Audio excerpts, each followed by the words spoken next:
Bismillahirrahmanirrahim. Assalamualaikum warahmatullahi wabarakatuh.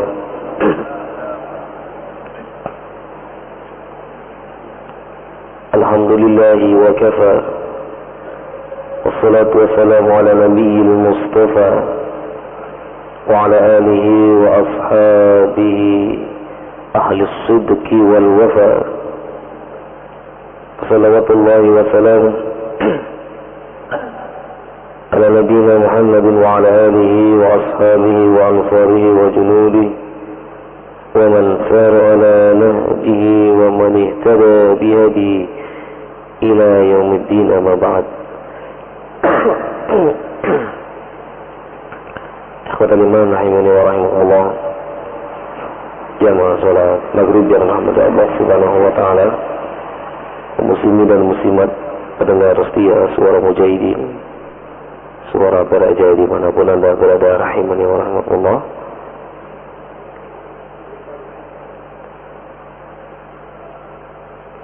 Seperti biasa pada hari Senin malam kita bahas Riyadhus Shalihin, tapi kali ini kita tidak membahas Riyadhus Shalihin. Kita akan membahas sebuah hadis yang dikirimkan lewat SMS. Hadis ini penting sekali supaya nanti tidak menjadi salah paham. Hadis yang dikirimkan terdapat dalam Sahih Muslim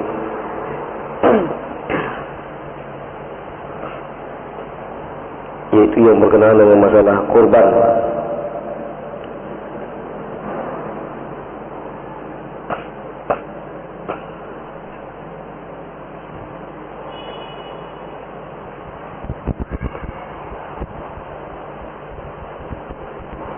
Di mana pada hadis tersebut dalam SMS-nya adalah bahwa Nabi SAW bersabda, dilarang seorang yang untuk memakan daging kurban lebih dari 3 hari. Di seorang dilarang memakan hewan kurban atau daging kurban lebih dari 3 hari.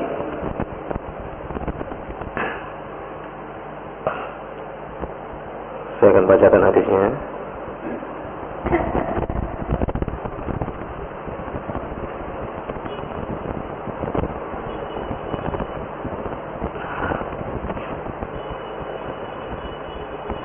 Nah, di sini dikatakan bahwa bab bayan ma kana minan nahi an akli luhumil adhahi ba'da salasin fi awal Islam wa bayani naskhihi wa ibahatihi ila mata sya'a. Bab yang menjelaskan dilarangnya seseorang memakan daging kurban melebihi dari 3 hari fi awwali Islam, ini di awal-awal Islam,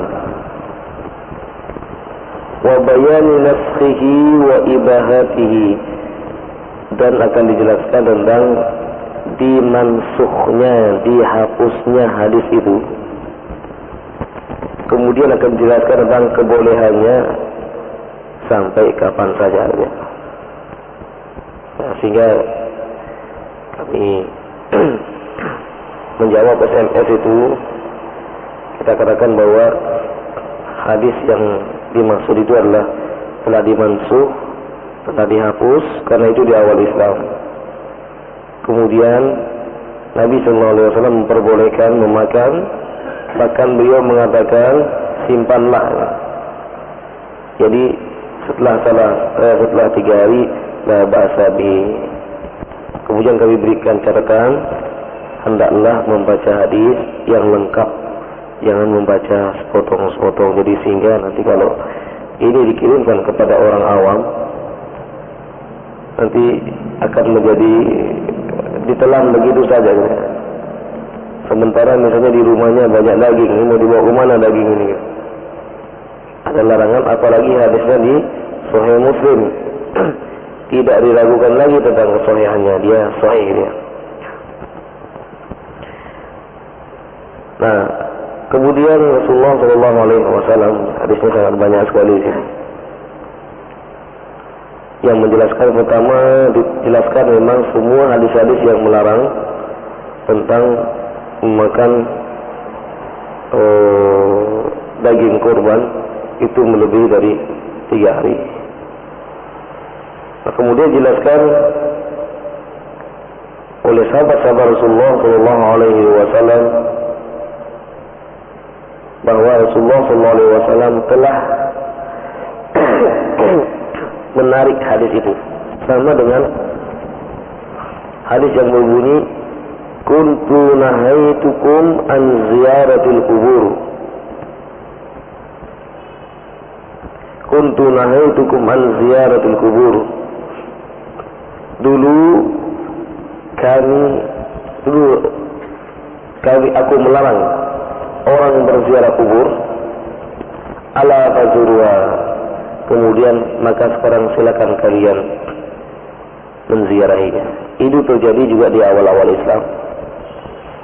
Ada hadis lagi, naha Rasulullah SAW an yaktuba ghairal Quran.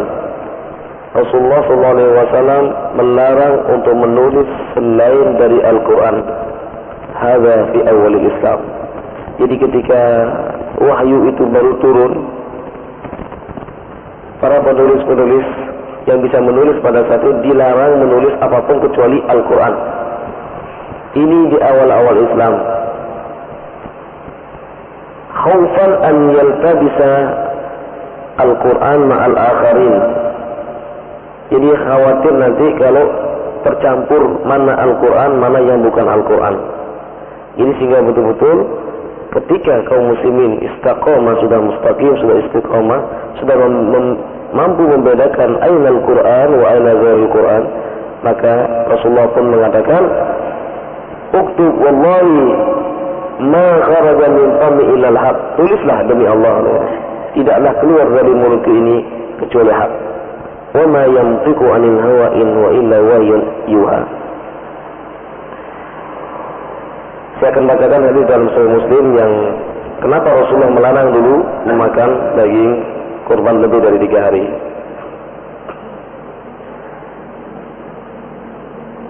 Qala hadatsana Ishaq bin Ibrahim al-Hanbali qala akhbarana Rawh hadatsana Malik an Abdullah bin Abi Bakr an Abdullah bin Waqid qala naha Rasulullah sallallahu alaihi wasallam an aklihi min dhahaya ba'da thalathin. Dari Abdullah bin Waqid, beliau mengatakan Rasulullah SAW melarang kami untuk memakan daging kurban lebih dari 3 hari. Qala Abdullah bin Abi Bakr, fadzakartu dzalika li Amrah. Abdullah bin Abi Bakar mengatakan, saya mengingatkan hadis tersebut kepada Amrah. Faqalat, sadaqa sami'tu Aisyah taqulu dafa ahlu abiyatin min ahli al-badiyah idrat al-adha zamana Rasulullah sallallahu alaihi wasallam faqala Rasulullah sallallahu alaihi wasallam iddakhiru salatan thumma tasaddaqu bima baqiya. Saya juga mendengar Aisyah mengatakan seperti itu. Pada saat itu kami menyimpan daging-daging kami. Tetapi setelah 3 hari kami disuruh untuk membagikan.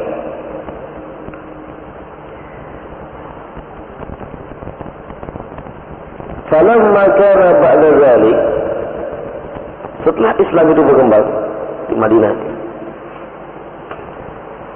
qalu ya Rasulullah, inna an-nasa yattakhiduna al-asqiyata min dhahayahum wa yahmiluna minha al-wadaka Faqala Rasulullah sallallahu alaihi wasallam, "Wa ma dzak?" Qalu nahaita an tu'kala luhumad dhahaya ba'da salat. Ya Rasulullah, kami sesungguhnya manusia itu banyak yang menyimpan daging, tetapi setelah itu dagingnya menjadi busuk, tidak dimanfaatkan, tidak bermanfaat lagi. Kemudian Rasulullah SAW, kenapa bisa demikiannya? Karena engkau ini melarang kami makan, kami banyak membuang daging setelah itu. Jadi membuang daging setelah 3 hari. Kemudian Rasulullah bertanya, kenapa kalian membuang? Qalu nahaita an tu'kal. Karena engkau yang melarang kami ya Rasulullah. Al-luhumi dhahaya ba'da salat. Setelah 3 hari ya sudah, kami musnahkan semua. Faqala innama nahaitukum min ajli ad-daffati allati daffat fakulu wadakhiru wa tasaddaqu. Ini Rasulullah mengatakan sesungguhnya saya melarang dulu itu adalah supaya apa? Semuanya bisa merasakan daging-daging itu. Nah sekarang silakan, karena daging sudah banyak dan banyak yang berkorban, silakan kalian makan dan simpanlah dan bersedekahlah. Artinya dimakan sebagian, kemudian bisa disimpan, bisa juga dibagikan kepada orang. Baik dibagikan dalam keadaan mentah maupun dibagikan dalam keadaan sudah dimasak ya. Kemudian ada lagi hadis yang jelas tentang Rasulullah SAW melarang di awal-awal Islam menyimpan daging. Kemudian beliau mengatakan, kulu wa tazawwadu wadakhiru, makanlah dan simpanlah daging-daging itu. Sifat maksudnya ya dibuat dikeringkan dan lain sebagainya. Jadi sudah jelas, jadi Rasulullah SAW jadi di awal-awal Islam melarang seorang makan daging atau menyimpan daging lebih dari 3 hari dengan tujuan adalah karena banyak kaum muslimin pada saat itu juga yang belum bisa merasakan daging. Nah setelah itu banyak orang yang sudah berkorban, sehingga ketika larangan itu belum dicabut, banyak sahabat-sahabat yang membuang daging kurbannya setelah 3 hari. Kemudian Rasulullah mengatakan, dulu kami larang sesungguhnya adalah demi untuk supaya semuanya bisa merasakan hewan kurban itu. Tapi sekarang silakan kalian makan, kalian bagikan dan juga kalian simpan buat hari-hari berikutnya. Terus ikhwatul iman, mungkin ini ya barangkali ada yang ingin bertanya seputar kurban ataupun yang lain, tafadhol silakan. Silakan. Bismillahirrahmanirrahim. Assalamualaikum warahmatullahi wabarakatuh. Waalaikumsalam warahmatullahi wabarakatuh. Kurban mana lebih afdal? Kalau saya kurban 1 ekor kambing, saya kupasi, bersihkan, lalu saya potong-potong, timbang 1 kilo, 1 kilo. Lalu kemudian sebagai orang, yang mana lebih afdal? Korban sendiri daripada imam 7 orang sapi itu. Sekian terima kasih. Assalamualaikum warahmatullahi wabarakatuh. Waalaikumsalam warahmatullahi wabarakatuh. Ya, di zaman Nabi Sallallahu Alaihi Wasallam ada seorang yang berkorban. Dia mengatakan, ya Rasulullah, saya punya kambing 1. Kemudian Rasulullah mengatakan, hada yakfi kali walaka wali ahlika. 1 kambing itu cukup untukmu dan untuk keluargamu. Jadi 1 kambing cukup untuk keluarga, itu cukup ya. Kemudian yang kedua, bagi yang mampu tafadhol silakan 1 kambing 1 orang. Bagi yang ingin ya, bagi yang ingin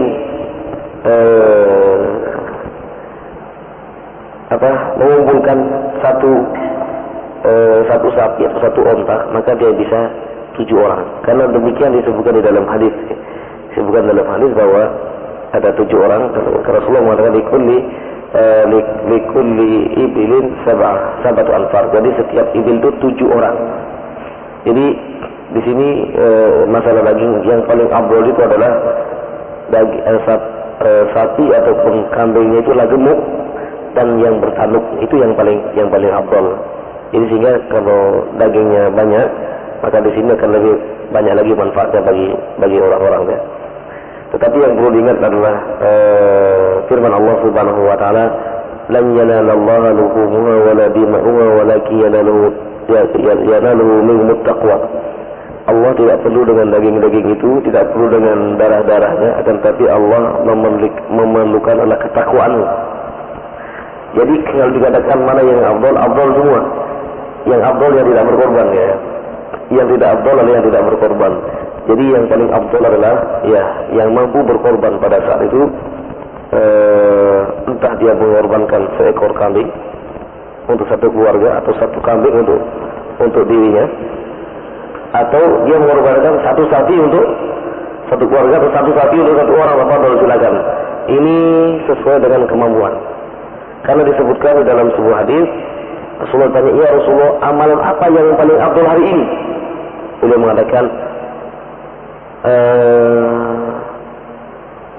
"Ma min amalin ahabbu ila Allah fi hadzal yaum illa iraqatud dima." Tidak ada amalan yang paling dicintai dan paling afdal pada hari ini kecuali menumpahkan darah, yaitu kecuali berkorban. Jadi apa saja yang dikorbankan, entah itu mengorbankan kambing atau unta ataupun dengan dengan cara tadi dengan 7 orang ataupun 1 orang ataupun dengan unta, ini semuanya adalah nilai afdal di sisi Allah Subhanahu wa taala. Silakan yang lain. Masih ada waktu panjang.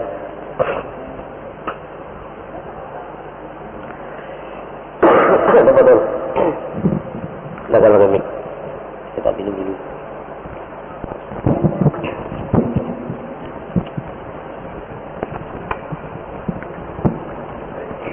Gini Ustaz, ini ada bagaimana hewan kurban itu panitia mengambil untuk konsumsi, apa itu diperbolehkan atau tidak, karena ada yang membolehkan dan ada yang melarang. Terus yang kedua, ada sebuah kasus itu dia ingin berkorban, tetapi dia biaya pembayarannya itu dicicil. Apa itu boleh gitu? Tadi kita beli hewan korban, tapi pembayarannya ditunda, di per bulan dicicil berapa, itu apa dibolehkan? Iya. Terima kasih. Yang pertama tadi panitia mengambil keuntungan, maksudnya mengambil keuntungan itu jadi dagingnya ini dijual ya. Jadi kita mengambil untuk konsumsi panitia. Ya. Baik, jadi misalnya kita sedang memotong hewan kurban, kemudian kita ambil sebagian itu ya, kemudian dimasak, apakah boleh gitu ya? Ya, apakah ini boleh? Jadi sebagaimana tadi, kulu wadakhiru wa tasaddaqu, makanlah, bagikan dan juga disimpan. Tidak ada larangan sama sekali. Yang nggak boleh adalah dijual ya. Atau ambil kemudian antum jual. Kalau untuk dimakan, entah itu yang makan adalah orang-orang yang bekerja atau silakan. Tidak ada larangan dalam Islam. Baik. Kemudian yang kedua, iya, jadi sebaiknya nyicilnya mulai sekarang aja, ya, nabung sekarang untuk tahun depan ya.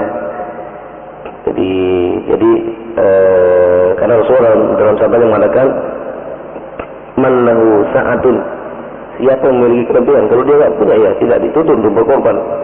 Kalau dia tidak punya, tidak dituntut untuk berkorban. Kalau kita ingin berkorban tahun depan, mulai sekarang tapadul kita kita mulai mengumpulkan uang kita sebulan berapa ya. Insya Allah juga mungkin sudah ada di masjid kita ini, ada jamaah kita yang mengkoordinir. Jadi tahun depan siapa yang berkorban ya. Ada sebuah masjid kecil di daerah Manoan sana.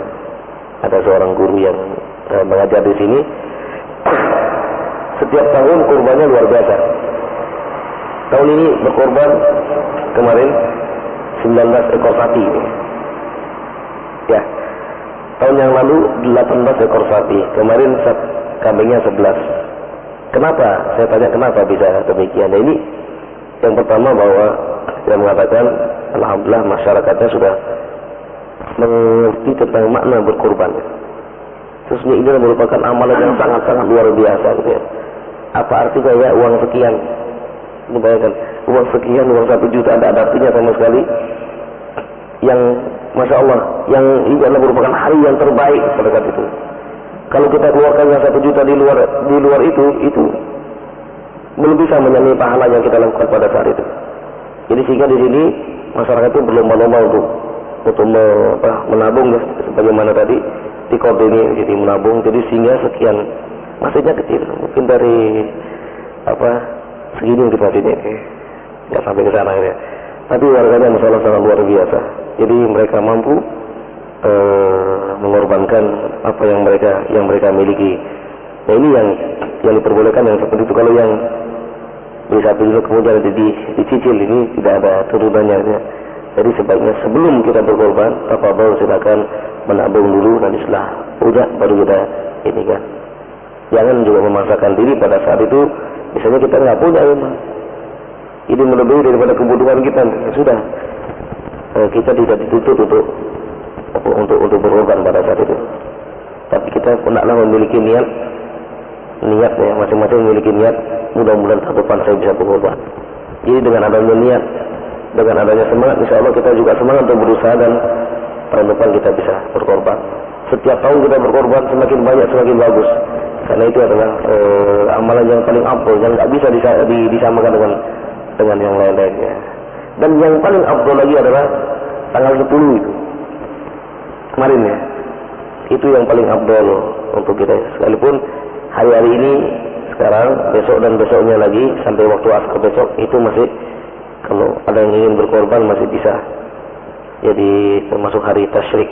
Tapi hari yang paling afdal sekali ada pada tanggal 10 Zulhijjah itu. Baik. Silakan yang lain. Bapak yang sebelah sini.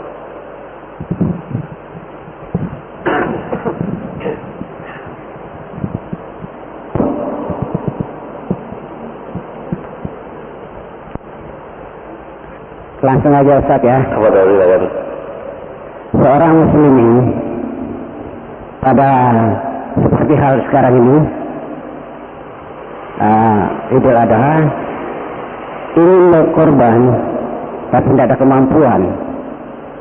Tapi ada salah satu tempat ditempati kambing liar. Dan dalam perasaannya, saya tidak ada kemampuan. Apakah bisa ini saya berusaha menjerat kambing salah satu ekor situ dapat saya potong untuk korban. Kemudian dikupasi, dibawa turun ke bawah ke kampung-kampung. Tetapi dia juga mengucapkan Bismillah Allahu Akbar.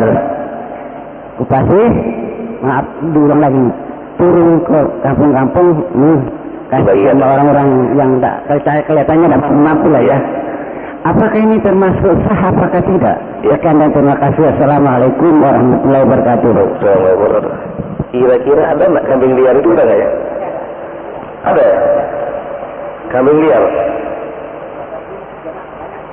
Iya, kalau seandainya memang itu adalah kambing yang di hutan ya, kambing yang di hutan kemudian diburu ya, kita mendapatkan hasil buruan itu, dan kita bisa menangkap dan kita pada saat itu, memang kalau betul-betul memang tidak ada yang punya ya, jadi nggak ada yang punya, kemudian kita tangkap, kemudian kita dapat, kemudian kita berkorban, apakah sah korban kita? Sah ya, ini sah. Jadi kalau memang itu memang pekerjaannya dia, kemudian dia berusaha sekali, dia berusaha karena dia kepingin mendapatkan pahala yang paling afdal pada saat itu, kemudian dia mencari, ternyata dia menemukan kambing liar memang di hutan, bukan kambingnya orang lepas kemudian dikejar, dia tangkap, kemudian jadi yang seperti itu pada silakan ini terhitung berkorban, dia sembelih, kemudian dia yang paling afdal adalah pada saat kita menyembelih, kita yang menyembelih sendiri yang paling afdal ya. Kalau misalnya tidak mampu, bisa orang lain ya. Demikian juga kalau afdal lagi kalau kita bisa masak, kemudian kita bagi-bagikan itu bisa lebih dinikmati lagi gitu ya. Tapi memang tidak ada ketentuannya tentang masalah ini, entah dibagikan mentah atau dibagikan masih sudah dimasak, ini adalah terserah kita ya. Tapi kalau betul-betul liar tadi ya, ini bukan kambing yang lepas kemudian anggaplah, maka korbannya sah ya. Baik. Masih ada lagi? Apa ada? Silakan. Mumpung masih suasana Lebaran ini.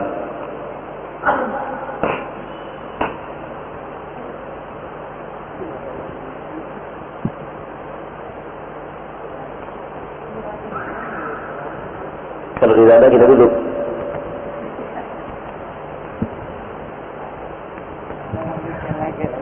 Silakan Pak, silakan. Tapi ini bukan terkait dengan kurban, tidak lain lagi ini. Bismillahirrahmanirrahim. Assalamualaikum warahmatullahi wabarakatuh. Waalaikumsalam warahmatullahi wabarakatuh. An tasana walat kana Rasulullah sallallahu alaihi wasallam la tawaddalu gusli. Berdasarkan dalil tersebut, ada yang berpendapat bahwa mandi, sesudah mandi tak usah wudu, langsung sholat. Yang saya tanyakan di sini, apakah sah sholat kita itu tanpa wudu hanya mandi? Sekian, terima kasih. Assalamualaikum warahmatullahi wabarakatuh. Waalaikumsalam warahmatullahi wabarakatuh. Ya, tentang mandi junub ya. Tentang mandi junub, apakah sah ya setelah mandi tidak berwudu lagi? Karena kita sudah mandi besar itu gitu ya. Kita lihat, kita buka sebuah kitab fikih sunnah, bagaimana fikih mandi itu. Di antaranya adalah fikih mandi sebelum mandi. Seorang yang mandi adalah yang mandi junub. Sebelum mandi, yang pertama beristinja, kemudian membersihkan semua kotoran-kotoran yang ada baik di kuku maupun yang ada di badan. Kemudian setelah itu dia berwudu, kemudian nanti mengakhirkan kaki. Jadi kaki tidak dibasuh terlebih dahulu. Kemudian setelah itu dia mandi mandi sampai 3 kali. Jadi guyuran yang pertama, kemudian sabun bersih, kemudian diguyur lagi sampai 3 kali tanpa menyentuh kemaluan. Ya, tanpa menyentuh kemaluan. Kemudian setelah itu baru dia basuh kakinya. Maka yang seperti ini pernah dicontohkan Rasulullah SAW. Kemudian beliau langsung melaksanakan ibadah sholat. Tetapi kalau ketika mandi, ya ketika mandi ini kita menyentuh kemaluan kita, kemudian dubur kita cebok dan lain sebagainya, maka di sini maka perlu berwudu kembali. Tapi yang tadi itu yang selamat dari menyentuh kemaluan kita, kemudian ketika kita mandi misalnya dengan menggunakan penutup sarungnya, jadi kan terhindar dari hal seperti itu, maka sesuai dengan hadis tadi maka dia langsung sholat, tidak berwudu lagi. Ini hadis yang sahih. Tetapi selain dari itu, yang tadi itu yang namanya manusia tidak terlepas dari akan menyentuh kemaluan, menyentuh duburnya gitu ya, maka nanti setelah mandi dia berwudu kembali ya. Baik. Silakan. Waalaikumsalam warahmatullahi wabarakatuh.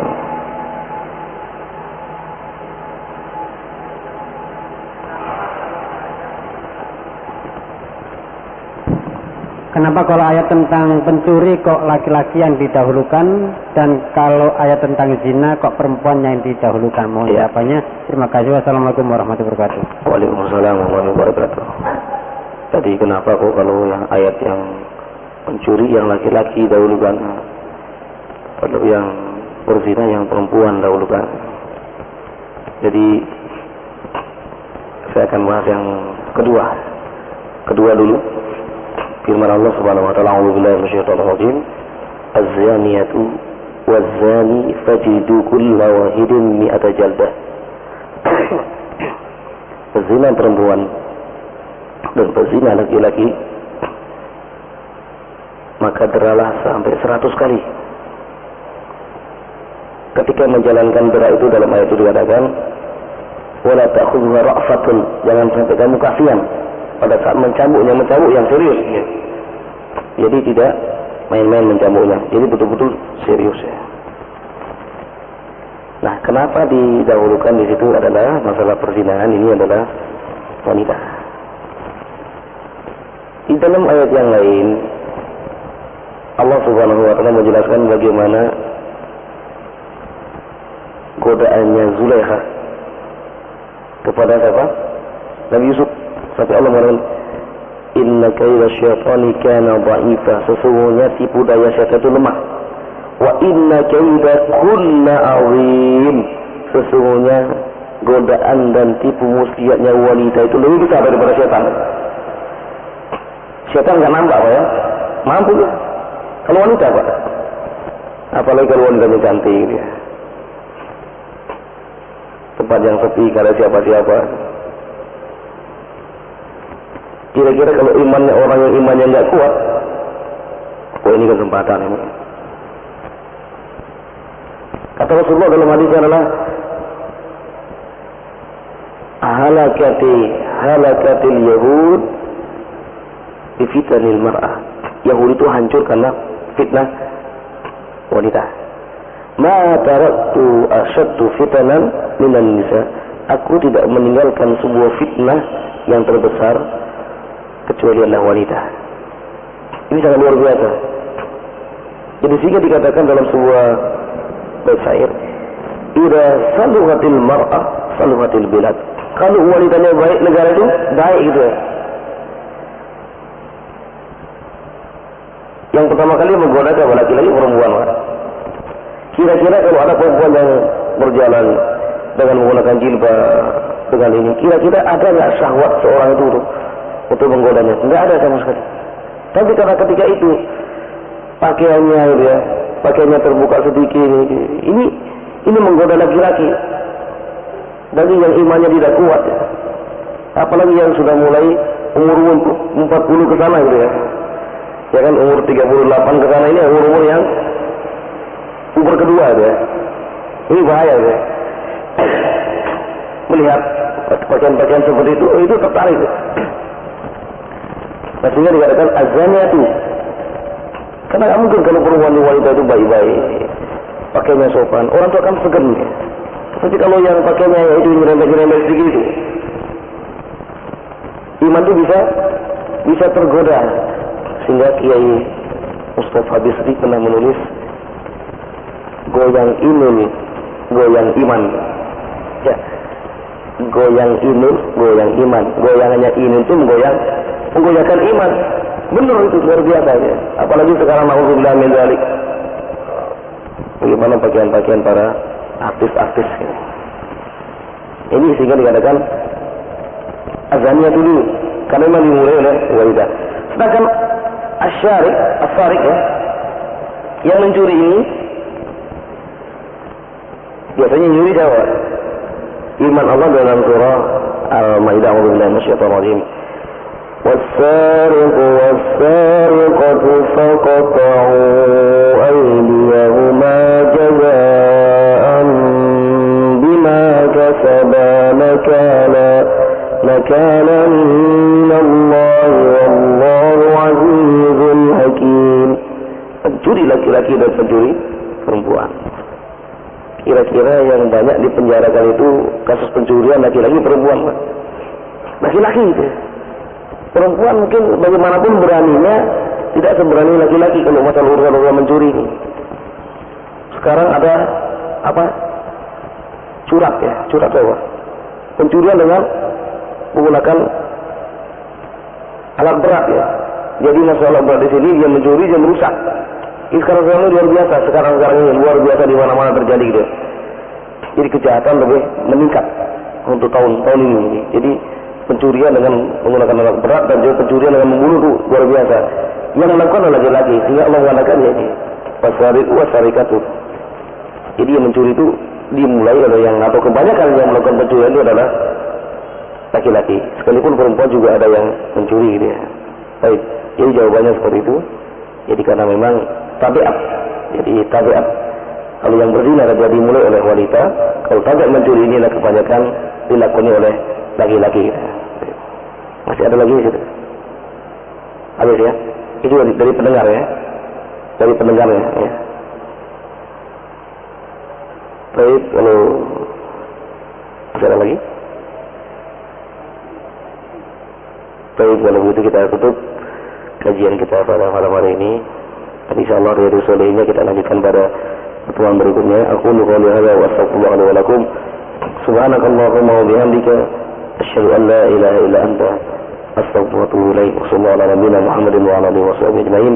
Assalamualaikum warahmatullahi wabarakatuh.